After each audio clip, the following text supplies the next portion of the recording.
के बीए प्रथम वर्ष के विद्यार्थी हूँ।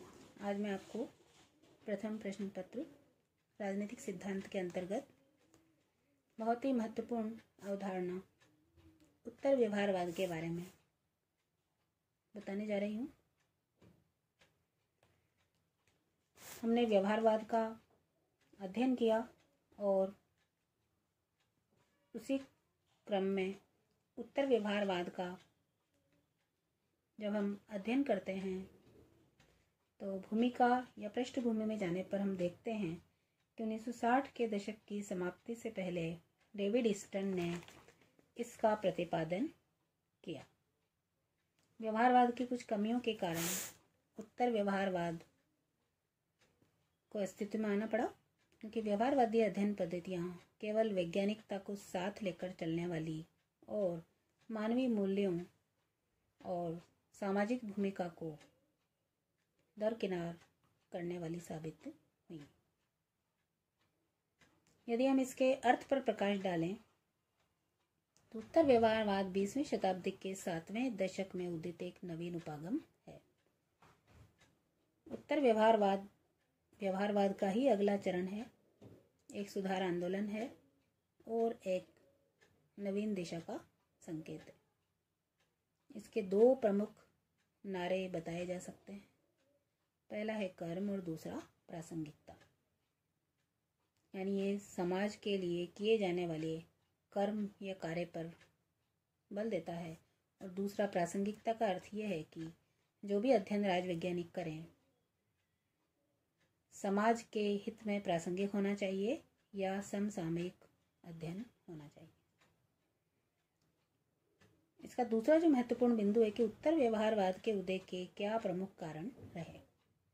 यदि हम इसके प्रमुख कारणों पर प्रकाश डालें तो सबसे प्रमुख जो इसका कारण है कि व्यवहारवाद के विरुद्ध प्रतिक्रिया, जो असंतोष था, व्यवहारवादी पद्धतियों के प्रति असंतोष, इसको भी हम इसका एक उदय का प्रमुख कारण बता सकते हैं। तीसरा प्रमुख कारण व्यवहारवादी शोध के प्रति असंतोष, और चौथा महत्वपूर्ण कारण था समकालीन सामाजिक और राजनीतिक संकटों से प्रेरणा मिलना। तो इस प्रकार से उत्तर व्यवहारवाद आंदोलन और बौद्धिक प्रवृत्ति दोनों कही जा सकती है।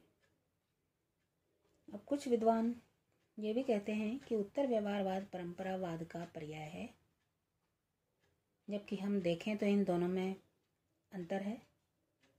परंपरागत राजनीति विज्ञान व्यवहारवाद की सार्थकता तो स्वीकार करता है, परंतु उत्तर व्यवहारवाद ने युग की उपलब्धियां स्वीकार करते हुए राजनीति विज्ञान के क्षितिज को नए आयाम भी दिए हैं।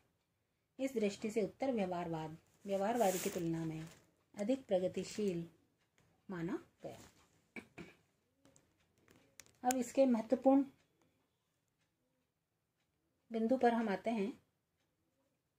उत्तर व्यवहारवाद के प्रमुख लक्षण या विशेषताएं, जिनको हम मान्यताएं भी कह सकते हैं, वो क्या हो सकती है।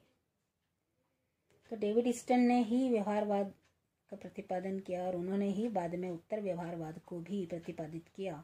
इन्होंने उत्तर व्यवहारवाद के प्रमुख लक्षण या विशेषताओं को प्रासंगिकता के सिद्धांत या संगति धर्म की संज्ञा भी दिए। यदि इसकी विशेषताओं पर दृष्टि डालें तो सबसे पहला लक्षण या विशेषता है कि तकनीक से पूर्व तथ्य, यानी उत्तर व्यवहारवादी तकनीकें अपनाने से पूर्व तथ्यों पर बल देते हैं। दूसरा सामाजिक परिवर्तन पर बल, समाज की जो कई प्रकार की समस्याएं हैं उनको दूर करने के लिए एक सामाजिक परिवर्तन पर भी बल देते हैं। तीसरा समस्याओं के विश्वसनीय समाधान की आवश्यकता, ये केवल अपना अध्ययन ही नहीं करते बल्कि समाज की समस्याओं से भी सरोकार रखते हैं और उनका विश्वसनीय समाधान खोजने का प्रयास भी करते हैं। चौथी और महत्वपूर्ण इसकी विशेषता है कि मूल्यों की महत्वपूर्ण भूमिका। जिन मूल्यों की व्यवहारवादी अध्ययन में सर्वथा उपेक्षा की गई थी, उन्हीं मूल्यों को आधार बनाकर उत्तर व्यवहारवादियों ने अपने अध्ययन को सार्थक किया। अगली प्रमुख विशेषता या लक्षण है बुद्धिजीवियों की भूमिका। समाज के बुद्धिजीवियों का समाज के विकास में योगदान और समाज में क्रांतिकारी परिवर्तन लाने हेतु उनकी उपयोगी भूमिका की ओर भी उत्तर व्यवहारवाद ने ध्यान आकृष्ट किया। अगली और महत्वपूर्ण विशेषता है कर्मनिष्ठ विज्ञान पर बल। ये ऐसे अध्ययन पर बल देते हैं, ऐसे विज्ञान पर बल देते हैं जो कि कर्म से जुड़ा हो। केवल शोध और सिद्धांत तक ही सीमित नहीं रहकर ये कर्मनिष्ठ विज्ञान पर बल देते हैं। और अगली और अंतिम इसकी महत्वपूर्ण विशेषता है व्यवसाय का राजनीतिकरण। जो भी व्यवसाय समाज में प्रमुख रूप से माने गए हैं उनका राजनीतिकीकरण करने पर भी उत्तर व्यवहारवाद बल देता है। तो इस प्रकार से उत्तर व्यवहारवाद के प्रमुख लक्षण या विशेषताएं देखने के बाद हम ये कह सकते हैं निष्कर्ष रूप में कि 1970 से व्यवहारवाद और उत्तर व्यवहारवाद दोनों के बीच पारस्परिक विरोध समाप्त हो गया है। धन्यवाद।